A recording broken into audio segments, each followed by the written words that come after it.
Let's talk about bar charts.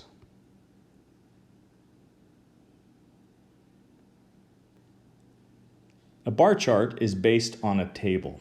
So let's say that we have this hypothetical class where I have given out the following grades. There were 3 A's, 4 B's, 2 C's, 1 D, and 1 F.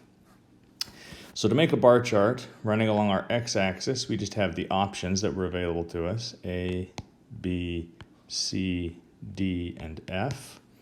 And going up the y-axis, we have frequency, which in this case is 1, 2, 3, and 4.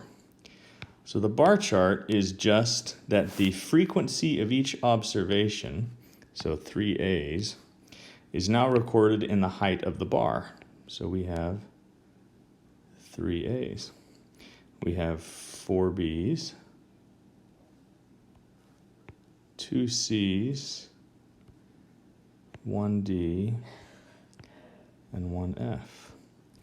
So a bar chart simply takes the frequency table and makes it into a graph where things are, the height of the bar indicates the count of the observation. We can also sometimes height and we can make it a horizontal graph. So we could have A, B, C, D, and F, and 1, 2, 3, and 4. And so we could have that we had 3 A's, 4 B's, 2 C's, 1 D, and 1 F.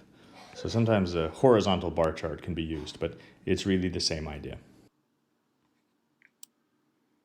All right, let's zoom in here. I have already created the data that we're going to use to create our bar plot.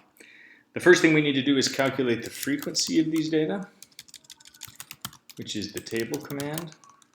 If I hold down command or highlight all of this and hold down command and hit return on my Mac computer, if you're on a Windows computer, hold down control and hit R. But you can see that I have input my data. I've used the table command to calculate the frequencies. I have 3 A's, 4 B's, 2 C's, 1 D, and 1 F. Okay. Now I can save this as a separate item. I could say table, I'm going to call it tab for short, and then put that inside bar plot. And that would do the trick. Or I can just dump the table directly into bar plot. And we see that it created the bar plot. Okay, I can also, we talked a little bit about making a horizontal bar plot. To do that, we just say horiz and set that equal to true. And when we send that over, we see that it has created a horizontal bar plot. I have 3 A's, 4 B's, 2 C's, a D, and an F, right? So I can also change the color. I'm going to change that to orange, and I can also add a title. Let me zoom in here so that you can see. I can change the color to orange, and I'm going to set a main title here of grades. And so when I send that over, you see that we have created the bar plot.